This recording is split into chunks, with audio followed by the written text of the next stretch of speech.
Bismillahirrahmanirrahim. Assalamualaikum warahmatullahi wabarakatuh. Salam sejahtera bagi kita semua. Kembali lagi bersama saya Robi Anugrah Marpaung, SHMH. Pada kesempatan ini saya didampingi oleh Ram Junior Rolando Anugrah Marpaung pada sesi belajar hukum.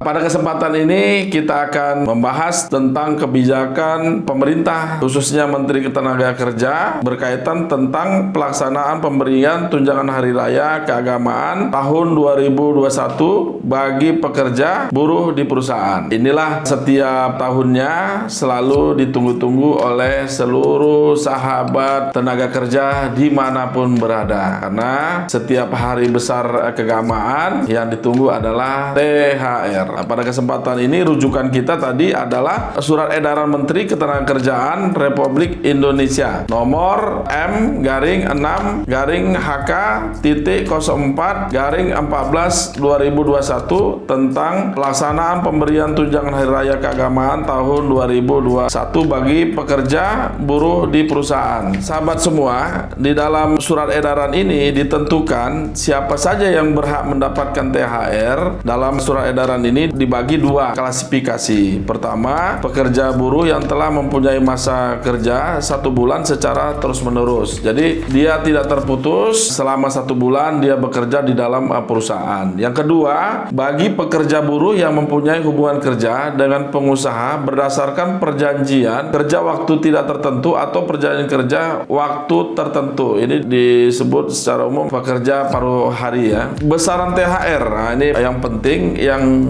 diatur secara khusus di dalam surat edaran ini. Besaran THR keagamaan diberikan dengan ketentuan. Pertama, bagi buruh yang mempunyai masa kerja 12 bulan secara terus-menerus atau lebih diberikan sebesar 1 bulan upah. Yang kedua, bagi pekerja buruh yang telah mempunyai masa kerja 1 bulan secara terus-menerus tapi kurang dari 12 bulan diberikan secara proporsional sesuai dengan perhitungan. Di sini disebutkan masa kerja dibagi 12 bulan dikali 1 bulan upah. Ketentuan C, bagi pekerja buruh yang bekerja berdasarkan perjanjian kerja harian upah 1 bulan dihitung sebagai berikut. Pertama, pekerja buruh yang telah mempunyai masa kerja 12 bulan atau lebih 1 bulan dihitung berdasarkan rata-rata upah yang diterima 12 bulan terakhir sebelum hari raya keagamaan. Jadi hitungan THR-nya dihitung berapa dia dapat pada bulan sebelum hari keagamaan itu. Yang kedua, pekerja buruh yang telah mempunyai masa kerja kurang dari 12 bulan, upah 1 bulan dihitung berdasarkan rata-rata upah yang diterima tiap bulan selama masa kerjanya. Ketentuan ketiga, THR keagamaan wajib dibayar paling lambat 7 hari sebelum hari raya keagamaan. Nah, inilah tadi ketentuan-ketentuan khusus di dalam surat edaran ini. Bagaimana ketentuan bagi perusahaan yang sedang mengalami pandemi COVID-19?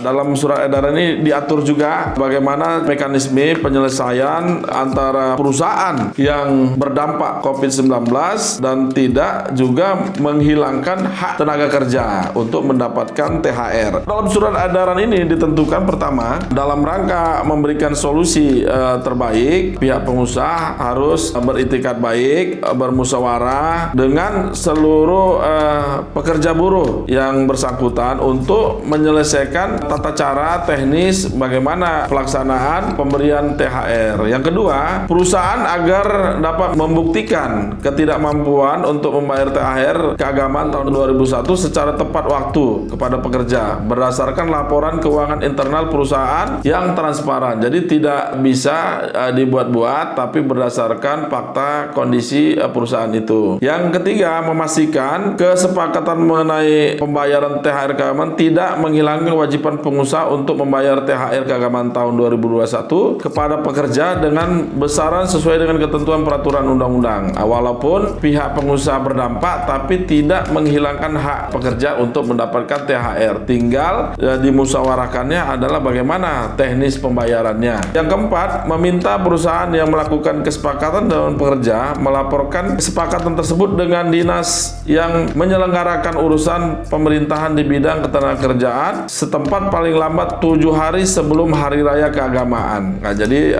tetap ada laporan hasil musyawarah kesepakatan antara pekerja dengan pengusaha berkaitan dengan teknis pembayaran THR pekerja. Baik, inilah ketentuan yang dapat menjadikan acuan bagi seluruh sahabat RAM dimanapun berada, baik posisinya sebagai tenaga kerja maupun pengusaha. Rujukan kita berkaitan dengan THR pada tahun 2021 ini adalah Surat Edaran Menteri Ketenagakerjaan Republik Indonesia nomor M/HK.04/4 Romawi/2021 tentang pelaksanaan pemberian tunjangan Hari Raya Keagamaan tahun 2021 bagi pekerja buruh di perusahaan. Mudah-mudahan apa yang kita sampaikan tadi bermanfaat bagi seluruh pemirsa dimanapun berada, agar masing-masing hak dan kewajibannya terlaksana. Dan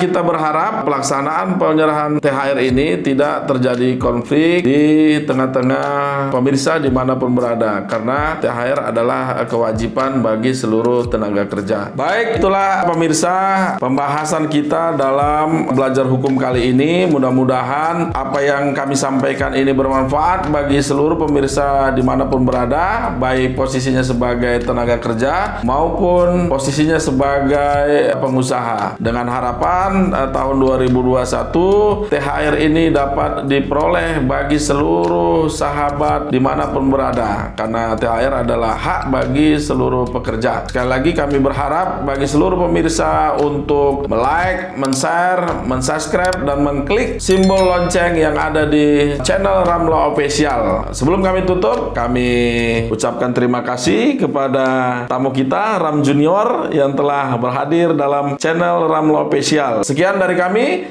salam cakrawala hukum.